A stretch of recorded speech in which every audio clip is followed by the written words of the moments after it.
good morning. It's me. How you doing? It's Saturday morning, 9 to 9:30, living.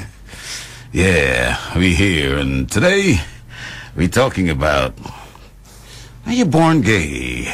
The last two programs myself and John, we spoke about, what do? You find your son or your daughter have a different sexual orientation. A lot of people were talking to me this week and wanted to say things and their views. Share your views today. This is your program. This is your day. Call us. What do you think about it? Very interesting topic because we have to embrace it. And I've got something for you today, but I want to pick up a few people. As a matter of fact, Captain, you came back from New York. Man, you had a good time. It's nice to have you back. And then we have Adjus and Jan. I told you, big up today. And Didi, you guys listening there and tuning in. And I'll be right back, and we will continue this wonderful topic. Yeah, we got Ashley in the studio today. We are live. We got John in the studio, and we got Lena in the studio too. Yeah, we got, and then all the way down south, I got Dennis. We got a big crew, and we waiting for your calls today. But I want to read something to you.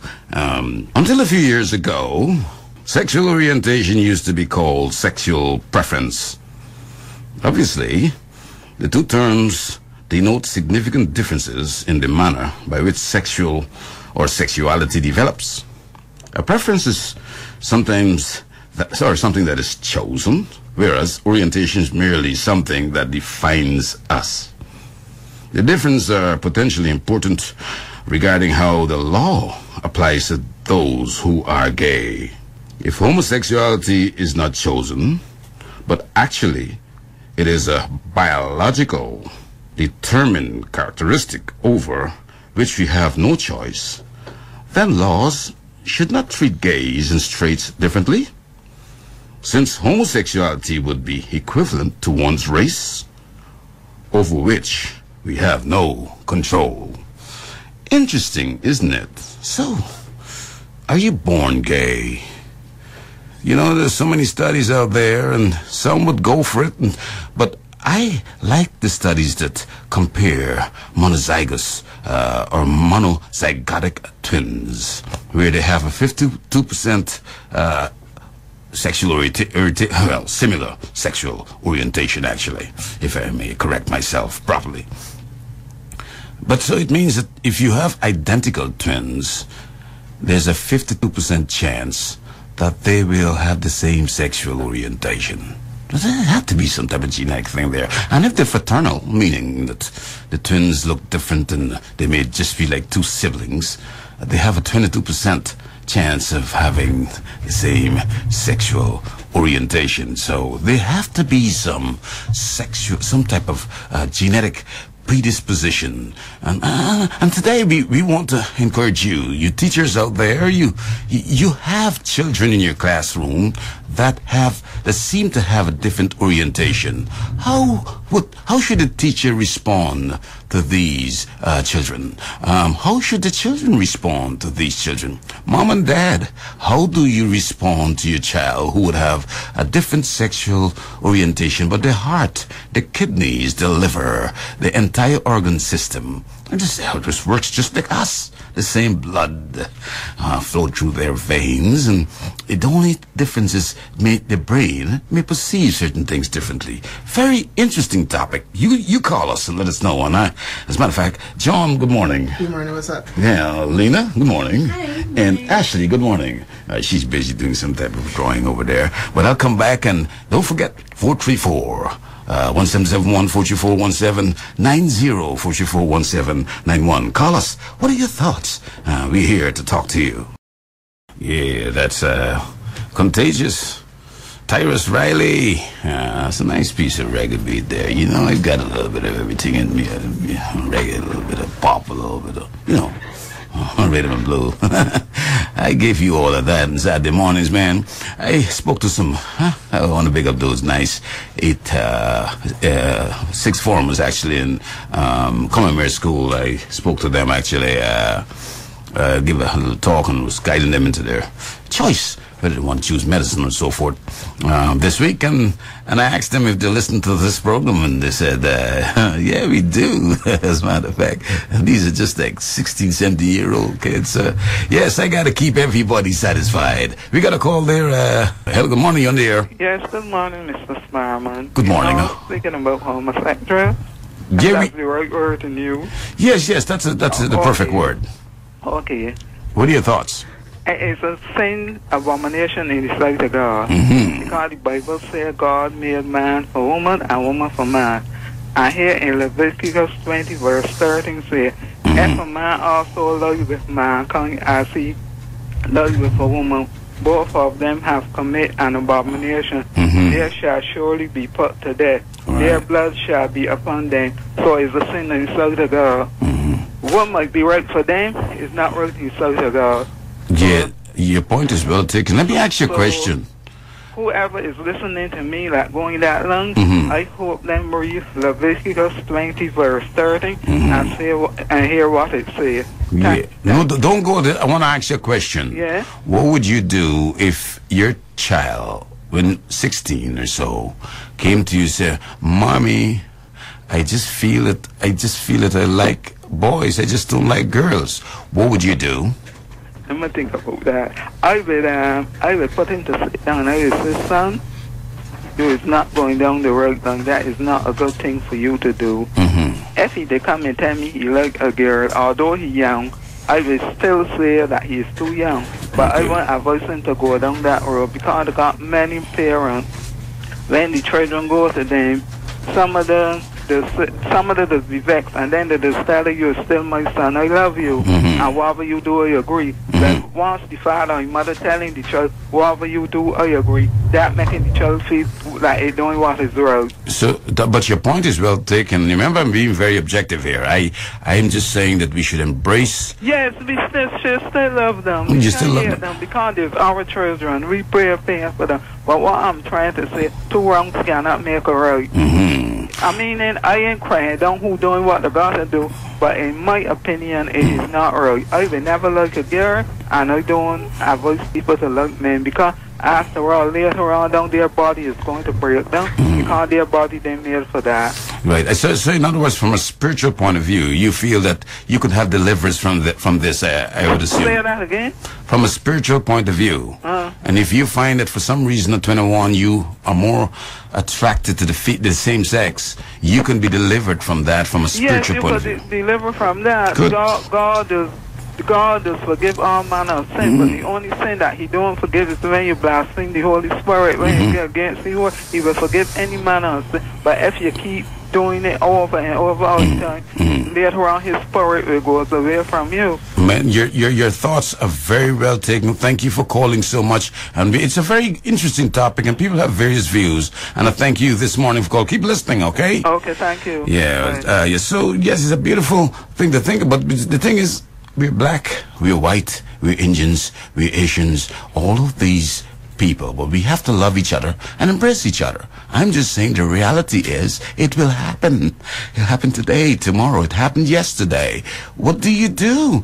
I mean, yes, you can say, Ray, you know, you shouldn't like a boy. You were designed to like girls. But Ray does not feel that way.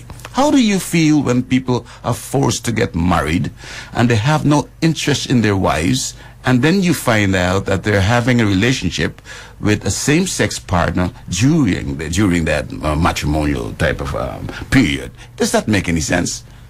You see all of those complex issues. We will talk some more about that. John, what do you feel about discrimination and so forth? How does it affect your life?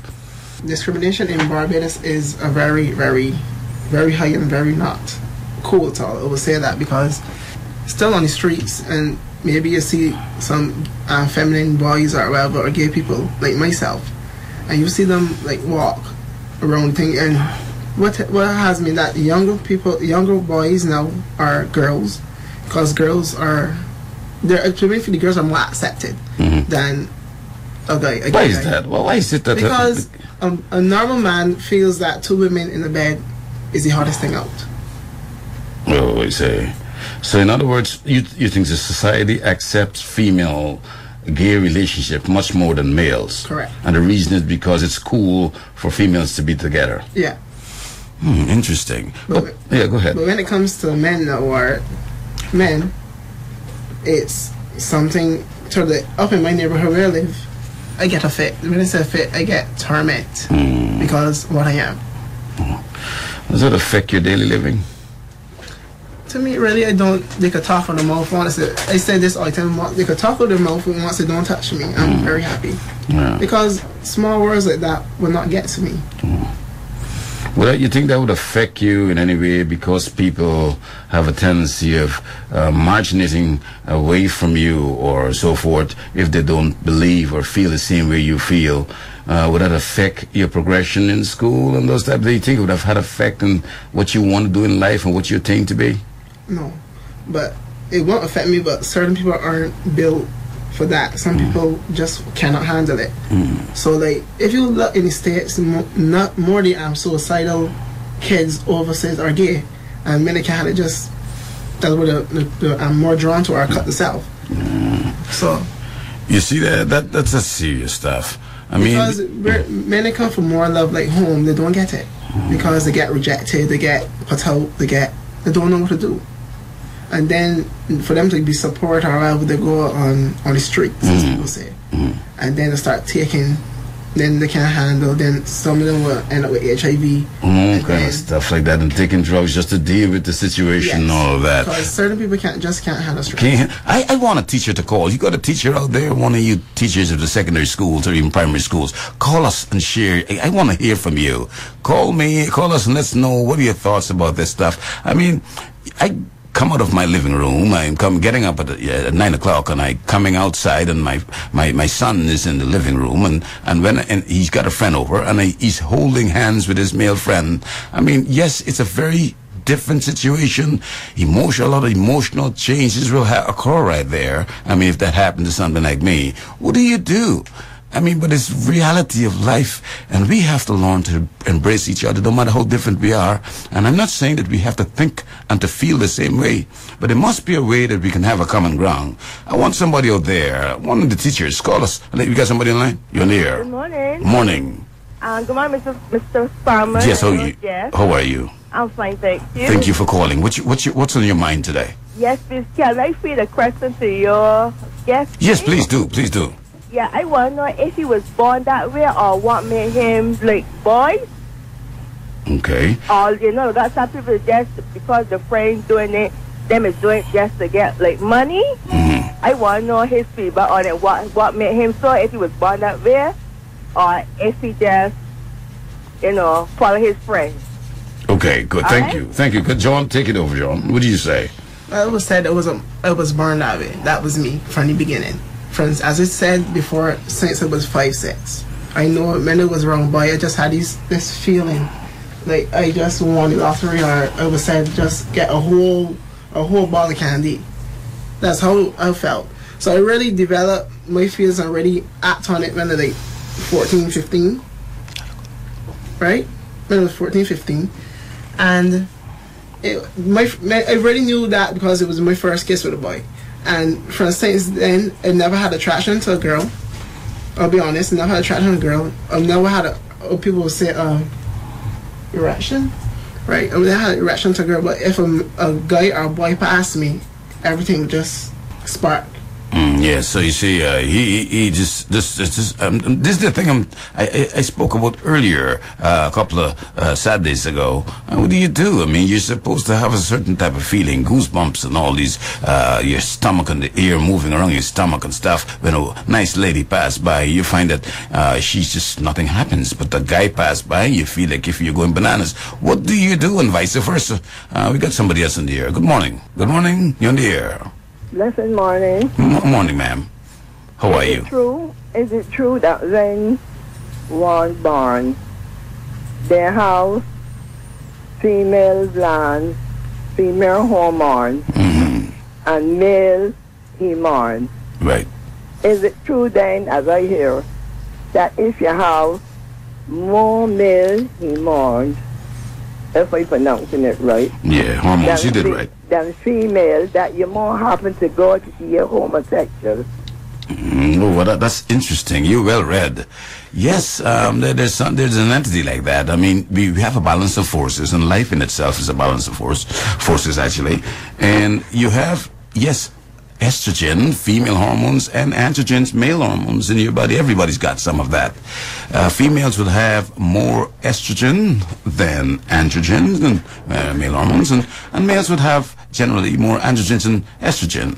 If the balance is different or flip-flopped, in other words, males having more estrogen, they will have a tendency to grow breasts and have female orientation. Same thing with females. You'll find that if they have a lot of androgens, they start to have the mustache and the hair and the chest and all of those type of things, and have a tendency towards being attracted to females more than the average population. Not everybody, more than the average population. But your thoughts are well centered. As I said, this thing is multi-factorial. It can be genetic, seem to have a stronger force, but then there's environmental changes that can influence someone. Also, you have hormonal imbalance, even in utero while you're in pregnancy and so forth. So all of those things can occur, and so that's what he says. No, there's no one real reason for homosexuality or being gay, and we need to sit down with our children, talk to them, and try to guide them through what they're going. You know, it's really hard, and I thank you for calling. We have another caller. Good morning, you're on the air. Good morning, Dr. Sparman. Yes. How are you? Yes, sir, not bad, ma'am, please. Yes, I have a friend who lives overseas. She has a son, a very handsome guy. When he was about 11 years old, he noticed that his actions were kind of different from that of a boy. And she took him to hospital to get some tests done, and he's 65% female, Oh, wow. 35% male. Wow. So right now he has a male companion because he's more female than male, and that's how he was born. Yeah. You're right, because the whole embryology of the whole thing, all these, as the estrogen they're being produced in utero, it stimulates the formation of breasts and the female genitalia, and the male, as a matter of fact, genitalia just shrizzes. I mean, it means it just withers and dies away, and then you have a female formation. If you find that you don't have enough estrogen production, you find that the male genitalia would continue to exist. That's why they have the hermaphrodites, where you find that sometimes you have female and male organs. So that balance of itself has a lot to do with, apart from genetic things that occur from inception, the way you come out. And as I said, it's a serious problem, and it's extremely a serious problem, because even in the United States, there with election and all those things, and all over the world, people are really strongly moving towards trying to accept people in this type of orientation. John was just telling me that about, you know, I mean, how people react towards him, and the new generation actually that are coming up, right, John? They have a different approach towards homosexuality and being gay, and they come out earlier, don't they? They do come out earlier. They're not like me when I was laid back and try to care about what people think. This new generation don't care. They will come town dressed in their flamboyant, put on their bangles, do their face and everything. They don't care. But what about those? Why is it, if you're gay, why is it a lot of people can't? All right, yes, I'm gay. I'm sorry. I'm proud to be gay, but still, they don't have to walk a certain way. They don't have to try to, and you know what I mean, impress what they are, but just continue going to school, doing what you got to do. Yes, I'm gay, fine, but I'm moving forward. I mean, why is it a lot of people feel that I'm not saying we have a lot of people that are influential in society that are gay, but it seemed to be that sometimes when people find this out, they don't want to go further, but they become distracted with this orientation. You think that's correct? Did I say that right, or you don't agree with that? I don't agree with that. And what are your thoughts? My thoughts is that let me put it this way: you have some that are more flamboyant than some. You can tell. Then you still have some that are these manlier than you, right? Some of them do try to what they do at work is work. What they do at home is home. And what I find that most of the gay people here in Barbados are more educated than anything. There's one thing they can't hold when they're ready to talk. They make you shame because they're educated, has good work, have good jobs and everything. And what I would say is that when they're at work, they try to, because here some workplaces, right? They don't accept homosexual. They feel they'll lose their job, so they try to keep work and out. You would lose your job if you tell your employer that you're gay. I mean, people generally. I mean, no, but generally that's what's happening here. That's what's happening. Well, I didn't know that. I didn't know that we have that type of things going on. I thought that we were different. We were going on to that. So imagine that. So that is why some people are still in the closet. Yeah. I have a problem with the guys out there who go, as I said a week or so ago, if you go out and you do this because you're not gay, you're heterosexual, you're straight, but you do it for some type of gain, that's strictly bad, and I think those people really need some counseling. But discrimination in the workplace and so forth, I don't think is a place for that if you have a different sexual orientation. I really don't think so. I want to thank you guys all for calling. This program is really too short, but you know, short and sweet, that's what we call it. And the people that called in there, I want to thank you. But your child, if your child is gay, please sit down and embrace them. Talk to them. See how they feel. Do some research. Knowledge is on the increase, so you go on the net and find out about it. What are the right things to say? I had a friend once who said to me, you know, Alfred, if my son is gay, I'd kill him. Those type of things. There's no place for that, because the children did not ask to come into this world. You, with your pleasure, brought them here. So, whatever you have, if you have Down syndrome, embrace that wonderful child. Or cerebral palsy, yes, you do that. Same way, a gay, whether it's female or male, embrace them, love them. God loves all of us. Yes, we may have some spiritual differences and the way we look at things, but yes, we must remember they're all human beings and we all make one wonderful world. I want to thank you all for listening. Every Saturday morning, 9 to 9:30, don't forget, on Living, we talk about all type of things, life, and, you know, not only medicine, not about heart only, yeah, everything. We love you and care for you, as I always say. And Smokey Robinson, cruising, we leave cruising, and you have a nice day and on your way. Be careful on the road, okay? Watch the speed limits and so forth.